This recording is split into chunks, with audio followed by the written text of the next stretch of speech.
हाय। तो आज हम लोग शुरू करने जा रहे हैं एक विशेष टॉपिक है और वो टॉपिक है रचना के दृष्टि से वाक्य के भेद। ये देखो 9th और 10th ये दोनों ही क्लास में इससे क्वेश्चन रहता है, तो तुम लोग आराम से इत्मीनान से कॉपी और कलम लेके बैठना और इसको नोट कर लेना, ताकि आगे आने वाले समय में तुम अगर चाहो तो इसको आराम से क्या कर सकते हो, रिवीजन भी कर सकते हो और तुम्हारा टाइम भी बर्बाद नहीं होगा। तो चलो हम लोग शुरू करते हैं। और हाँ, इस चीज़ को मैं इतना अच्छा से समझाने वाला हूँ कि तुम लोगों को ये वीडियो देखने के बाद शायद दूसरा वीडियो देखने का जरूरत नहीं पड़ेगा। तो चलो हम लोग शुरू करते हैं। देखो, रचना की दृष्टि से वाक्य के भेद, ये चीजें हम इसमें डीप में इसके भेदों को जानेंगे। उससे पहले अगर हम इन चीजों को समझ लेते हैं, कुछ कुछ शब्दों को, कुछ कुछ जो मेन इंपॉर्टेंट इसमें शब्द का यूज हुआ है उसको, तो क्या होगा कि आगे जो हम लोग पढ़ेंगे वो आराम से हमको समझ में आ जाएगा, कोई दिक्कत नहीं होगा। तो चलो शुरू करते हैं। देखो, सबसे पहले ये जो टॉपिक है ना कि रचना के दृष्टि से वाक्य के भेद, तो सबसे पहले हम लोग ये जान लेते हैं कि ये वाक्य कहते किसको हैं। तो वाक्य किसे कहते हैं, यहां पे डेफिनेशन है, ऐसा सार्थक शब्द समूह जो व्यवस्थित हो तथा पूरा आशय प्रकट कर सके वाक्य कहलाता है। देखो, मैं ये बोल देता हूं कि तुमको शायद यहाँ पे कुछ दिक्कतें आ रहा होगा देखने में, ये लाइट के वजह से, और यहाँ पे भी नीचे कहीं दिक्कतें आ रहा होगा और इसमें भी, ठीक है। तो तुम लोग बिल्कुल भी चिंता मत करना, मैं इतना अच्छा से उन जगहों पे बोलूंगा, तुमको कोई दिक्कतें नहीं होगा। और लास्ट में ना इसका एक अच्छा सा फोटो मैं खींच के लास्ट में दे दूंगा, तो तुम लोग आराम से उसको नोट कर लेना अगर जहां नहीं दिख रहा है तो, ठीक है। लेकिन तुम चीजों को समझना, अभी तुम लोग सुनो, ठीक है, समझो, लास्ट में तुम लोग आराम से इसको लिख लेना, ठीक है। तो चलो समझते हैं। यानी यहां पे बोला है, ऐसा सार्थक शब्द समूह जो व्यवस्थित हो तथा पूरा आशय प्रकट कर सके वाक्य कहलाता है। देखो, इसको समझने के लिए ना हम कुछ चीजों को समझते हैं, और वो चीजें ये है कि देखो, ये मैं यहां पे लिखता हूं, यहां पे थोड़ा सा जगह है, स्पेस है, ये क्या है, ये अ है, ये क्या है, प है, ये क है, ये शब्द जो लिखा हुआ है ये सारी, ये अक्षर है, इसको क्या बोलते हैं, अक्षर। ये सब के सब क्या है, अक्षर है। और जब अक्षर में 2-3 अक्षरों को एक साथ जोड़ते हैं, अक्षरों के समूह बोलेंगे, तो ये क्या हो जाएगा, जैसे अ है और ब, प है, ह ल पहल, ये क है, क म र कमर, यानी अक्षरों के समूह को अगर अक्षरों को व्यवस्थित करके लिखते हैं तो उसका जो अर्थ हमको समझ में आता है तो वही शब्द होता है। ये नहीं कि अक्षर को भी हम 2-3 अक्षरों के समूह को, 2 या 2 से अक्षरों के समूह को अगर हम शब्द बोलते हैं, अगर ये चीजें कोई बोलता है तो इसका मतलब ये नहीं कि तुम जो है ना, जैसे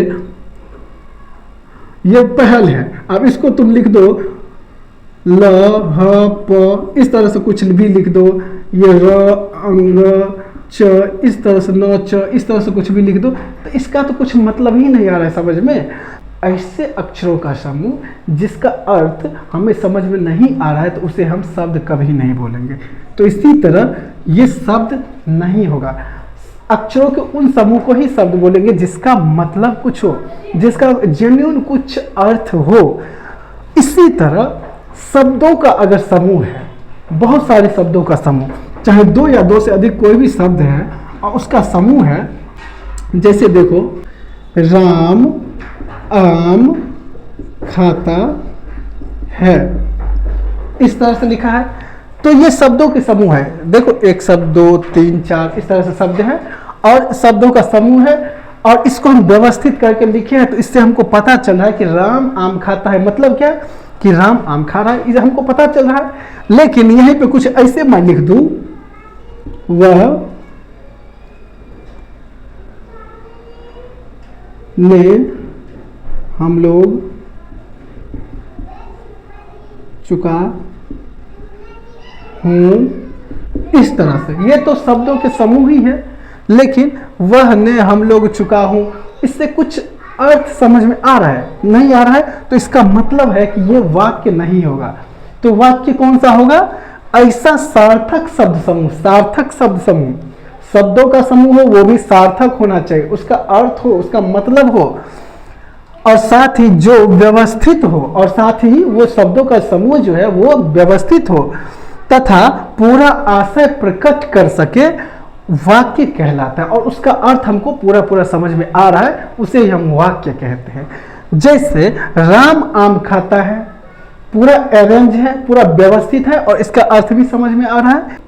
महात्मा गांधी हमारे प्रिय नेता थे, कितना सटीक लिखा हुआ है और सटीक समझ में भी आ रहा है कि ये बोल क्या रहा है, तो यही वाक्य होगा। आ गई बात समझ में इतना? चलो अब हम लोग आगे बढ़ते हैं। इस टॉपिक के हिसाब से इसमें हमको उद्देश्य समझना पड़ेगा। क्या? उद्देश्य। तो इसीलिए प्रश्न 2 में मैं लिखा हूं उद्देश्य किसे कहते हैं। तो उत्तर है वाक्य में कर्ता या उसके विस्तार या जिस व्यक्ति या वस्तु के बारे में कहा जाए उसे उद्देश्य कहते हैं। मुख्य रूप से कर्ता ही वाक्य में उद्देश्य कहलाता है। देखो उद्देश्य को समझना बहुत आसान है। जैसे बना हुआ खाना एकदम नॉर्मल है, ज़्यादा गर्म नहीं है, ज़्यादा ठंडा नहीं है, एकदम से, तो उसको खाने में कितना मजा आता है और आसान होता है, उतना ही आसान है खाने, इतना आसान ही है। देखो कैसे बोलता है कि वाक्य में कर्ता या उसके विस्तार या जिस व्यक्ति या वस्तु के बारे में कहा जाए उसे उद्देश्य कहते हैं। यानी सीधा सीधा सरल भाषा में या आसान भाषा में ऐसे समझो कि जिसके बारे में वाक्य में, कोई वाक्य है, उस वाक्य में जिसके बारे में कुछ कहा जाए, जिसके बारे में कुछ कहा जाए उसे ही हम क्या बोलते हैं? उद्देश्य। या उस वाक्य में जो करता है उसको ही हम बोलते हैं उद्देश्य। जैसे देखो मोहन बाजार जा रहा है, इसमें किसके बारे में बोला जा रहा है कि बाजार जा रहा है? मोहन के बारे में। तो मोहन क्या हो गया? उद्देश्य हो गया। या फिर दूसरा ऐसे समझो कि इसमें कर्ता कौन है? कर्ता, कर्ता क्या है? मोहन है इसमें, तो मोहन क्या हो गया? उद्देश्य हो गया। अगर कर्ता नहीं समझ रहे हो तो देखो इसमें हम डीप में नहीं जाएंगे कि काम करने वाले को कर्ता कहते हैं। फिर हो सकता है कि इसके जगह पे दूसरा चीज आ जाए जो कोई एक्शन नहीं ले रहा है, तो फिर बोलोगे कि कैसे हो रहा है। तो यहाँ पे सीधा सीधा ये समझो कि जिसके बारे में, जिस व्यक्ति या वस्तु के बारे में कुछ कहा जा रहा है, उसी व्यक्ति या वस्तु को ही हम बोलेंगे उद्देश्य। यहाँ तो है मोहन बाजार जा रहा है, सीता खाना खा रही है, वह पढ़ रहा है, हम लोग पढ़ते हैं, तो इसमें जिसके बारे में भी जो चीज़ें बोल रहा है कि जैसे हम लोग खेल रहे हैं तो हम लोग क्या हो गए? उद्देश्य। वह पढ़ रहा है तो इसमें वह क्या हो गया? उद्देश्य। आ गई बात समझ में? ओके, चलो अब हम लोग विधेय को समझते हैं। वाक्य में कर्ता या उद्देश्य के बारे में जो कुछ भी कहा जाए उसे विधेय कहते हैं। यह भी बहुत आसान है। यानी कर्ता के बारे में या उद्देश्य के बारे में जो चीज कहा जाए उसे ही हम विधेय कहते हैं। तो विधेय तो तुम लोग उद्देश्य तो समझ गया, उद्देश्य किसको बोलते हैं? जिसके बारे में कुछ कहा जा रहा है। लेकिन उद्देश्य के बारे में जो चीजें कहा जा रहा है उन्हीं को हम क्या बोलेंगे? विधेय। देखो यहां पे जैसे मोहन बाजार जा रहा है, मैं सेम वाक्य को लिया हूं ताकि तुम लोग को समझ में आ जाए। मोहन बाजार जा रहा है, मोहन क्या हो गया? उद्देश्य हो गया। किसके बारे में कुछ कहा जा रहा है? मोहन के बारे में, तो मोहन तो उद्देश्य हो गया। लेकिन मोहन के बारे में जो चीज कहा जा रहा है उधेय, उसे ही हम क्या बोलेंगे? विधेय। तो मोहन के बारे में क्या बोला जा रहा है? कि बाजार जा रहा है। कहाँ जा रहा है? बाजार जा रहा है। ये पूरा का पूरा जो है यहां से लेके यहां तक, ये पूरा का पूरा विधेय कहलाएगा। क्या कहलाएगा? विधेय। तो यहाँ पे मैं कुछ उदाहरण दिया हूं उद्देश्य और विधेय का। देखो इधर ये सेंटेंस ना एक साथ होना चाहिए था, ठीक है, उसको मैं थोड़ा सा हटा दिया हूं, उद्देश्य को अलग कर दिया, विधेय को पूरे पार्ट को ही अलग कर दिया। तो देखो नेहा गाना गा रही है, तो नेहा हो गया उद्देश्य, गाना गा रही है विधेय। मैं कल गांव जाऊंगा, तो मैं हो गया उद्देश्य और कल गांव जाऊंगा विधेय हो गया। वह खेल रही है, तो वह हो गया उद्देश्य और खेल रही है विधेय। मोहन एक खिलाड़ी है, तो मोहन क्या हो गया? उद्देश्य, और एक खिलाड़ी है क्या हो गया? विधेय। इतना बात समझ में आ गया? तो चलो अब हम लोग आगे बढ़ते हैं। यह है प्रश्न 4। उद्देश्य विस्तारक किसे कहते हैं? उद्देश्य विस्तारक किसे कहते हैं? उद्देश्य के अर्थ में विशेषता प्रकट करने के लिए जो शब्द अथवा वाक्यांश उसके साथ जोड़े जाते हैं वे उद्देश्य विस्तारक कहलाते हैं। उद्देश्य के अर्थ में विशेषता प्रकट करने के लिए जो अर्थ या शब्दांश उसके साथ जोड़े जाते हैं उसे ही हम उद्देश्य विस्तारक कहते हैं। तुमको अभी अभी मैं उद्देश्य समझाया था। अगर तुम लोगों ने उद्देश्य को अच्छा से समझ गया होगा तो उद्देश्य विस्तारक समझने में कोई दिक्कत नहीं होगा। देखो बोलता है ये जो उद्देश्य होता है ना, उसी का विशेषता बतलाने के लिए उसके साथ जो शब्द या वाक्यांश जो चीजें जोड़ा जाता है उसे ही हम बोलते हैं उद्देश्य विस्तारक। जैसे इसको अभी छोड़ो, यहां देखो गाय घास चरती है, इसमें सीधा सीधा पता चल रहा है किसके बारे में बोला जा रहा है, गाय के बारे में। ये हो गया उद्देश्य, घास चरती है ये हो गया विधेय। लेकिन गाय के बारे में क्या बोला है कि काली गाय घास चरती है, गाय का विशेषता बतलाया। विशेषता यानी क्या विशेषता है गाय की, तो गाय काली है। तो ये जो विशेषता बतला दिया है, ये जो शब्द जोड़ दिया है, इसी एक्स्ट्रा शब्द को जो बोलेंगे उद्देश्य विस्तारक। मदन का भाई मूर्ख है। देखो भाई मूर्ख है चलेगा, भाई उद्देश्य है, मूर्ख है विधेय है, लेकिन इसमें भाई किसका है? मदन का भाई। वाक्यांश जोड़ा तो ये क्या हो गया? मदन का। यही हो गया उद्देश्य विस्तारक। जैसे मैं बोलूं सुंदर लड़की नाच रही है, तो इसमें लड़की तो उद्देश्य है, लेकिन लड़की के बारे में मैं क्या बोल रहा हूं? सुंदर। लड़की कैसी है? सुंदर है, उसका विशेषता बतला रहा हूं। तो वो सुंदर जो हो जाएगा उद्देश्य विस्तारक हो जाएगा। इतना बात समझ में आया? आ गया होगा मुझे जैसा लग रहा है। तो चलो अब हम लोग आगे बढ़ते प्रश्न 5 की तरफ। विधेय विस्तारक किसे कहते हैं? विधेय के अर्थ में विशेषता लाने वाले शब्द विधेय विस्तारक कहते हैं। अब अभी हम लोग पढ़े थे उद्देश्य विस्तारक, अब है विधेय विस्तारक। तो कहीं ना कहीं जो विधेय है उसमें कुछ ना कुछ ऐड करेगा, तो जो ऐड करेगा जो शब्द या वाक्यांश जो भी होगा उसे ही हम बोलेंगे विधेय विस्तारक। जैसे देखो घोड़ा तेज दौड़ रहा है, अभी तक हम लोग देखे थे घोड़ा दौड़ रहा है, तो इसमें घोड़ा तो हो गया उद्देश्य, दौड़ रहा है विधेय, लेकिन तेज दौड़ रहा है, धीरे धीरे दौड़ रहा है, उसका विशेषता बतला रहा है तेज दौड़ रहा है। तो ये जो तेज दौड़ रहा है ना, तेज जो है तेज, यहां पे अंडरलाइन किया हूं, तो ये चीजें तुम लोग भी कर लेना। इस चीज पे ध्यान देना कि ये जो तेज शब्द है ना, यही जो तेज है यही शब्द विधेय विस्तारक होगा इस वाक्य का। राघव खाकर सो जाएगा, राघव सो जाएगा, राघव में उद्देश्य राघव है, सो जाएगा विधेय है, लेकिन कब सोएगा? खाकर सोएगा। तो ये खाकर जो है ना विधेय विस्तारक है। समझ में आई बात? अब देखो हम लोग ना यहां तक आने के लिए इन सब चीजों को पढ़े हैं। अब बोलोगे क्या कि यहां तक आने के लिए इतना करना जरूरी था क्या? ये सब चीजें करना जरूरी था? हम यहीं से डायरेक्ट पढ़ते? जरूरी था, अभी समझ में आ जाएगा। चलो अब हम लोग मेन टॉपिक पे आए हैं कि रचना के आधार पर वाक्य के कितने भेद होते हैं। तो उत्तर है रचना के आधार पर वाक्य के मुख्यतः 3 भेद होते हैं। सरल या साधारण वाक्य, संयुक्त या यौगिक वाक्य, और तीसरा जटिल या मिश्र वाक्य। इस दोनों ही शब्द को याद रखना जरूरी है, क्योंकि तुम ये याद रखते हो ये भूल जाते हो। तो ये अगर पूछ दिया तो तुमको ये याद भी रहेगा, तो भी कंफ्यूजन में रहोगे कि क्या पूछ रहा है, क्या बोल रहा है, कहीं तीसरा वाला तो नहीं है। तो इसीलिए ये दोनों एक ही है, ये दोनों एक ही है, ये दोनों एक ही है। ठीक है, तो एक तरह से पर्याय समझ लो इसका है। तो ये चीजें याद रखना, दोनों ही नाम याद रहना चाहिए। अगर किसी व्यक्ति का 2 नाम है तो दोनों नाम याद रहेगा तभी तो, न तो एक नाम तुमको पता है दूसरा उसी व्यक्ति का नाम पता नहीं है, तो कोई उस व्यक्ति को खोज भी रहा है दूसरे नाम लेके, तो तुम बोलोगे कि मुझे पता ही नहीं है। तो इसी तरह रचना के आधार पर वाक्य के कितने भेद हैं? 3। सरल या साधारण वाक्य, संयुक्त या यौगिक वाक्य, और जटिल या मिश्र वाक्य। तो हम लोग इस तीनों को बारी बारी करके पढ़ेंगे। प्रश्न 7 में मैं इस चीज को लिया हूं कि सरल या साधारण वाक्य किसे कहते हैं।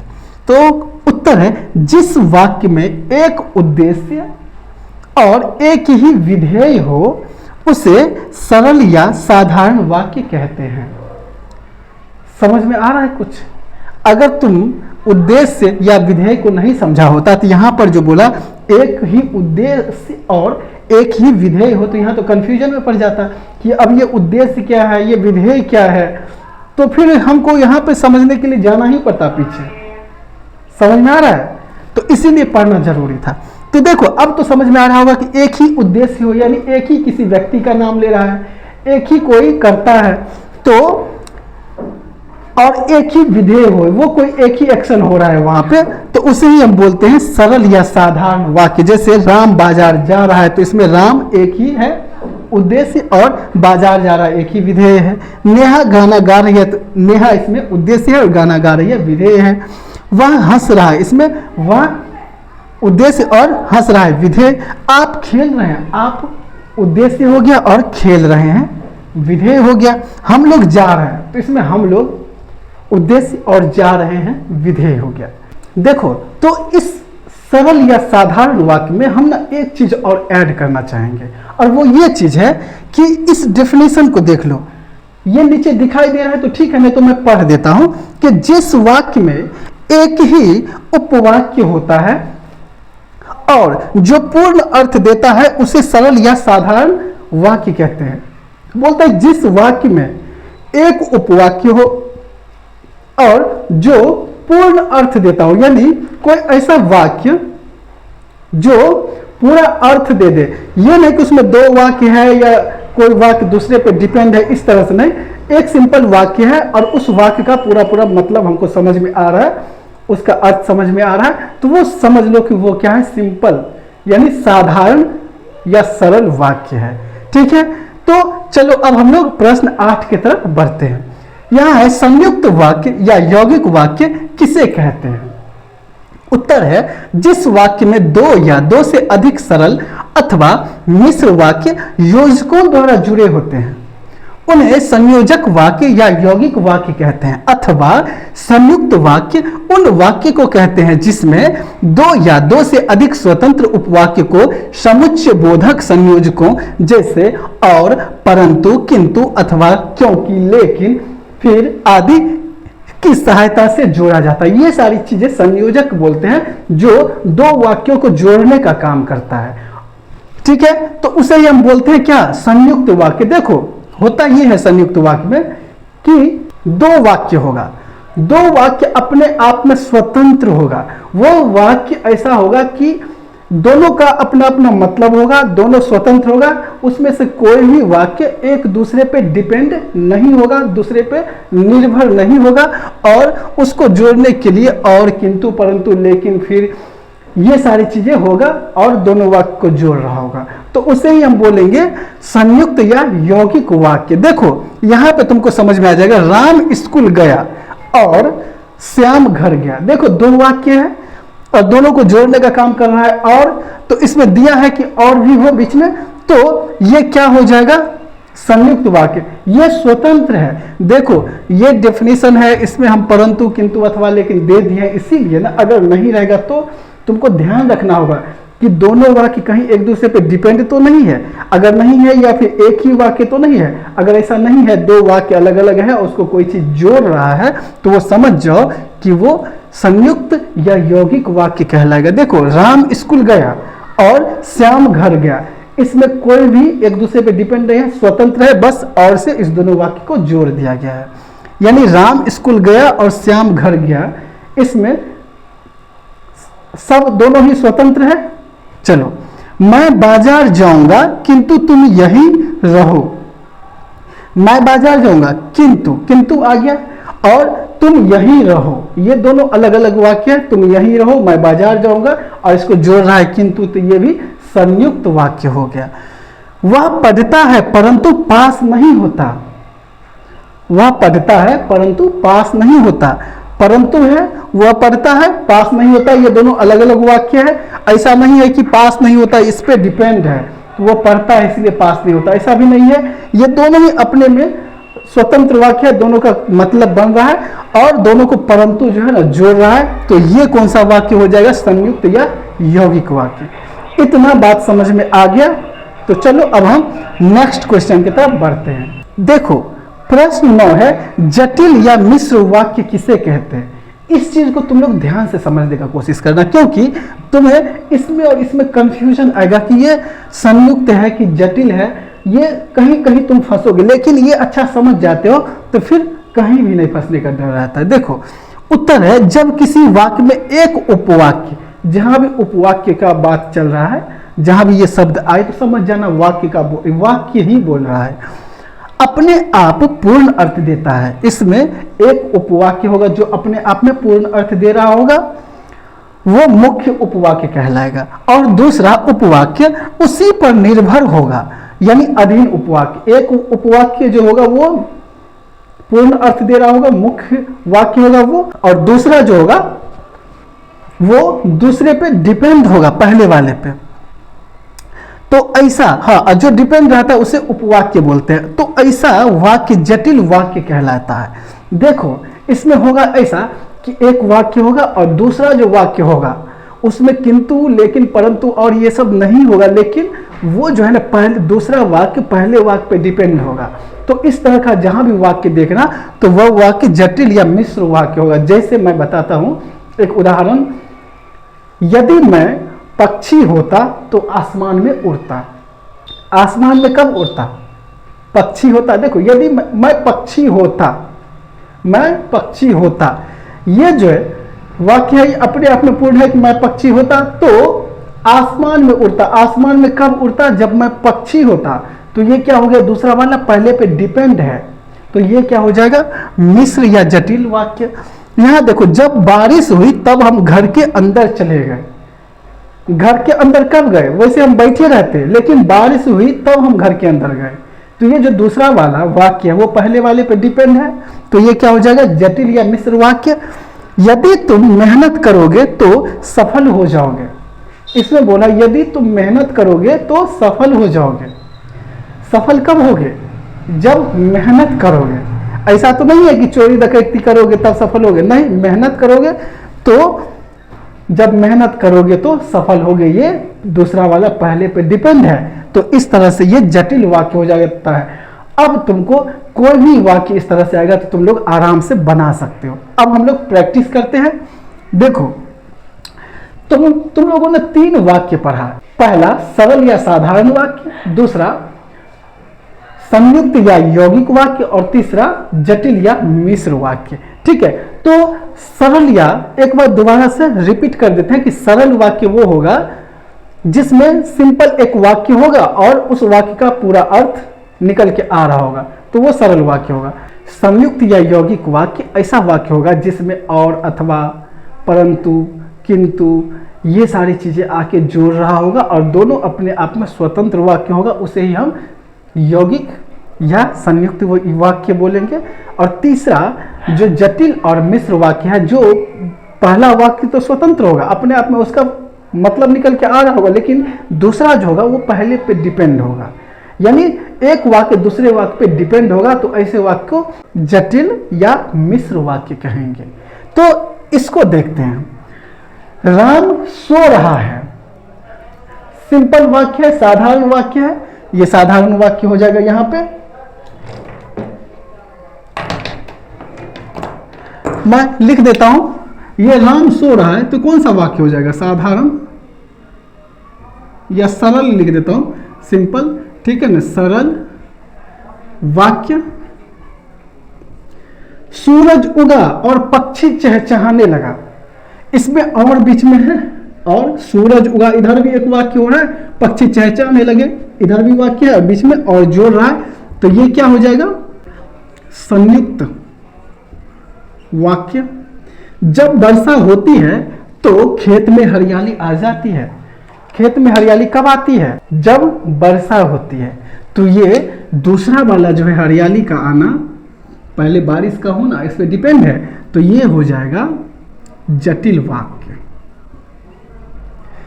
मैं खाना खाया और सो गया। मैं खाना खाया, ये अपने में वाक्य है, सो गया अपने आप में वाक्य है, इसको जोड़ रहा है, और ये क्या हो जाएगा? सीधा सीधा संयुक्त वाक्य। वह लड़की जो लाल कपड़े में थी मेरी बहन है। मेरी बहन है कौन? जो लाल कपड़े में थी। कहीं ना कहीं डिपेंड हो गए किस लाल कपड़े वाली लड़की मेरी बहन है। तो क्या हो जाएगा यहां पे? डिपेंड है ना, जटिल। वह नहाया फिर पूजा करने बैठा।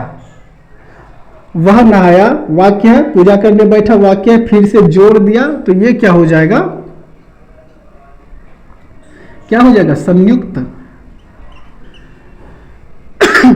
ये मत बोलना कि पूजा करने जो बैठा है क्योंकि वह नहाया है, एक दूसरे पे डिपेंड है, ऐसा कोई बात नहीं है। पूजा करने जो बैठा है वो नहा के ही बैठा होगा, जरूरी नहीं है। हर कोई पर ऐसा जरूरी नहीं है कि ये पूरी तरह से लागू ही होता है। ठीक है, यदि तुम मेहनत करोगे तो सफल हो जाओगे। तुम सफल कब होगे? जब मेहनत करोगे। ये 100% फिक्स है, बिना मेहनत के सफल होगे नहीं। ये क्या हो जाएगा?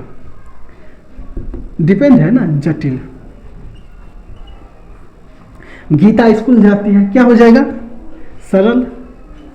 सिंपल वाक्य देखो, मोहन खेलने गया लेकिन रवि घर पर रहा। मोहन खेलने गया, रवि घर पर रहा। दो वाक्य इसको लेकिन जोड़ रहा है, तो ये जोड़ रहा है तो क्या हो जाएगा? क्या हो जाएगा? संयुक्त वाक्य।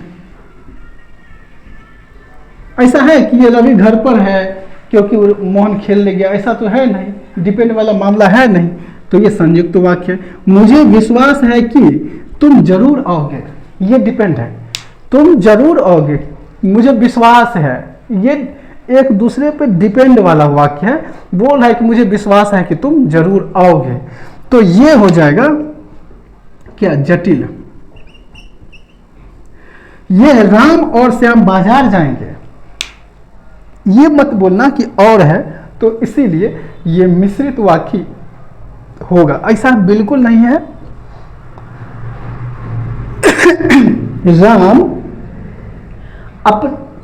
ये जो राम है अपने आप में एक वाक्य है, नहीं है, और बीच में है श्याम बाजार जाएंगे। जिसके मन में ये आ रहा होगा कि ये मिश्रित वाक्य है, तो बिल्कुल नहीं, क्योंकि मिश्रित वाक्य में दो अलग अलग वाक्य होता है, वो स्वतंत्र वाक्य होता है और उसको बीच में जोड़ रहा होता है कोई शब्द। लेकिन ये सिंगल राम एक वाक्य नहीं है, ये राम और श्याम को जोड़ने के लिए बीच में और का यूज किया गया है। तो ये राम और श्याम बाजार जाएंगे, ये सिंपल सरल वाक्य है। ठीक है, यहां है सोहन बाजार और मंदिर गया। मुझे ये बताओ कि सोहन बाजार ये अपने में एक पूर्ण वाक्य है, पूर्ण अर्थ देता है, कुछ पूर्ण अर्थ देगा। सोहन बाजार क्या? सोहन बाजार क्या? ये तो वाक्य बन ही नहीं रहा है ना। तो और मंदिर गया, अगर इधर बोल भी देते हो कि मंदिर गया, लेकिन इधर वाला तो वाक्य बन नहीं रहा है ना, बन रहा है। बोलोगे कि और से जोड़ रहा है, नहीं, ये और बस बाजार और दो जगहों को आपस में जोड़ रहा है, तो इसीलिए ये भी सरल। सोहन बाजार गया और मंदिर भी गया। सोहन कहाँ गया? बाजार गया, मंदिर भी गया, बीच में और जोड़ रहा है, दो वाक्य बना, बीच में और से जोड़ा, तो ये हो गया क्या? संयुक्त। इतना बात आ गया समझ में? तो तुम लोग इस चीज को प्रैक्टिस करना, ठीक है। और कोई टॉपिक है जिस पे तुम लोग चाहते हो कि मैं वीडियो बनाऊं, तो तुम लोग जरूर बोलना, मैं जरूर उस पर बनाऊंगा। तब तक के लिए टाटा बाय बाय। और हाँ, किसी को इसमें नहीं दिख रहा होगा ना कहीं, उसका मैं फोटो डाल दूंगा, ठीक है। तो चिंता नहीं करना, तुम लोग नोट करना।